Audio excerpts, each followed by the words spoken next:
Alright guys, welcome back to my channel. Today we're going to take a look at the Ecovacs Deebot Ozmo 950.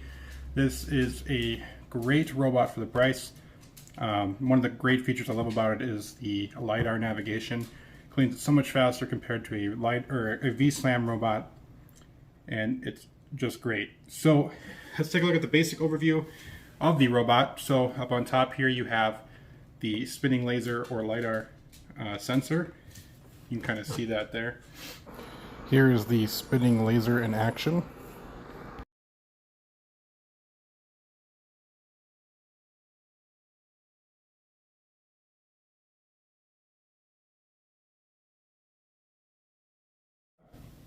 Now let's take a look at the inside of the robot. So in the inside of the robot here, you got your dustbin. It has a little bit smaller size dustbin than what I would like to see in a robot vacuum of this size, but it gets the job done very well, and I'm thoroughly impressed with the size of the dustbin. As we take a look at the inside of the robot here, you can see we have the intake for the vacuum. You have your reset button and your power cycle button. Flipping over the robot, here you have a mopping pad. This is the mopping attachment, so that just comes off really easily. And this is actually a non-reusable mopping pad that I haven't changed yet. So we'll just set that aside for now. So one great thing I love about this robot is that it actually comes interchangeable with the Only mode, which is super great, especially if you have a lot of hard floors and only a couple carpeted areas. I found with pet hair it's not the greatest though, because it doesn't really get all of the fine hairs. I've used it a couple times. As you can see, the brush roll isn't the best at preventing tangles. Not a huge deal, but just something to keep in mind if you're looking for a vacuum that is immune to pet hair. But this brush roll is very nice. It does do pretty well at picking things up on deep carpet. As you can see, this kind of pushes down a little bit. You probably can't see it too well without the cover on, but all in all, this is a really great vacuum for the price. I have no complaints with it whatsoever. One other big thing I like about this robot is the two side brushes. I think that's really helpful with kind of pushing debris towards the brush roll and into the dustbin. I think that's great. Most standard robots, they've just been coming with one brush roll lately. Like the Roombas, they only have one brush roll. They're on the latest line. Which is, okay, but I feel on hard floors, if you have bigger messes, it works really well, pushing all the debris back in to the dustbin. The nice thing is, with this vacuum, it comes with a mopping attachment. They give you, I think, 8 or 9 reusable or non-reusable mopping pads, and 1 washable mopping pad. So as you can see, I used this last night. It did pretty decent. I wouldn't say it's the best mop in the world. It's definitely not the greatest either. I would expect about average for a robot vacuum that's primarily designed to clean your floor using a vacuum instead of a mop. Not a huge deal for me though. I have a couple different mopping robots that I use, and I also manually mop the floors every now and then as well. Alright, so let's just take a look at the front of the robot here. This is where our dustbin sits. One cool thing I like about this though is they include a little brush to kind of clean out your filter and your brush roll inside the vacuum. I think that's a really cool design. You don't lose it, it's always in there. So another thing we have up here is our power off button. So if you turn that off, it'll power off your robot, and turn it on, powers it up. We have our reset button over here. You also use that to connect to Wi-Fi when you first get the Ozmo 950. There's a little QR code here that you can scan with your phone. That'll take you right to the website and to the user manual. As you can see, we have a push bumper there to avoid obstacles. With this LiDAR system though, I've found that it's very good at avoiding obstacles. It uses this laser very well. and it doesn't take a lot of time to clean. I run my S9 nearly every day, and it usually takes about 2 hours from when I start it to recharge to finish on standard mode. And this thing vacuums the house in high power, max power, in 80 minutes. So this thing beats the S9.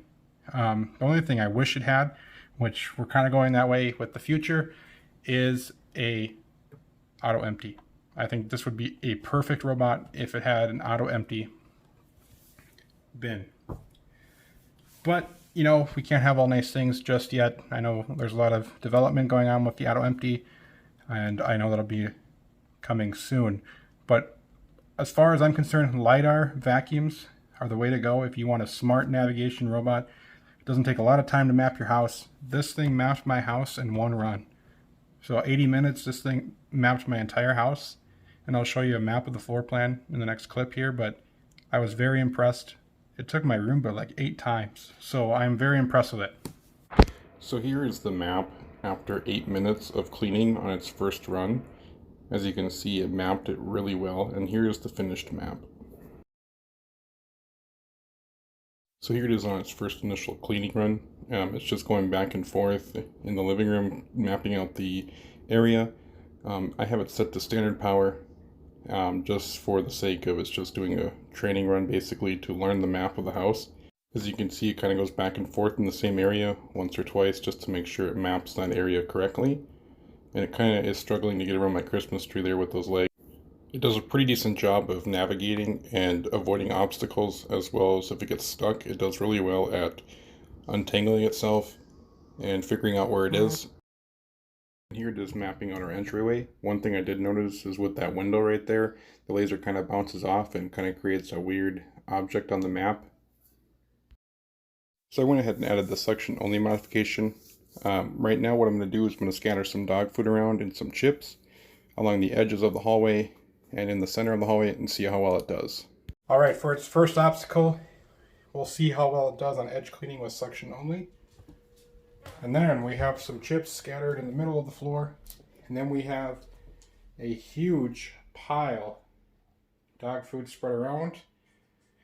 And then finally on its last pass, we have some more dog food scattered around the edges here. So let's see how well it does with suction only. I'm interested to see how well it does without the brush roll.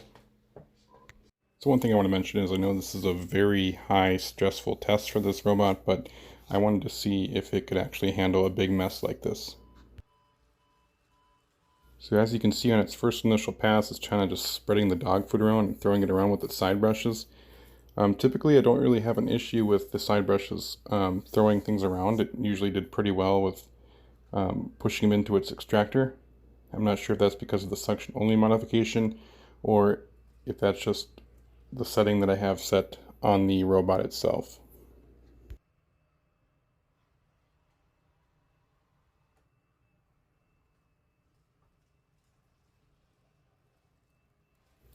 One thing I did notice towards the end of this cleaning run, or midway through I should say, is that the suction only modification actually got full and clogged of dog food and chips, so it wasn't actually sucking up anything very well anymore. I actually had to clear it out and then put it back down to restart. It did seem like it was doing a really good job of picking up all the debris until it got stuck and full of chips and dog food in its extractors. Once I cleared that out though, it got clogged again, so it was having a hard time finishing the stress test. I'm not sure if it was because of the suction only modification or if it was just too much for the robot to handle. Either way though, this was a good little test to see how well it handled a big mess, and I'm glad I put it to the test.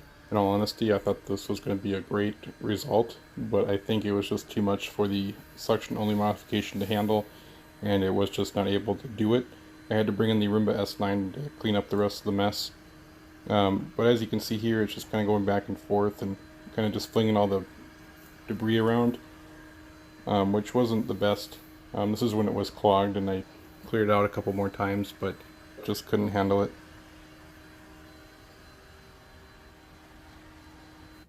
Let me know what you guys think in the comments down below. If you have any questions or want to see some specific tests or videos, leave a comment down below. Please subscribe, and we'll see you next time.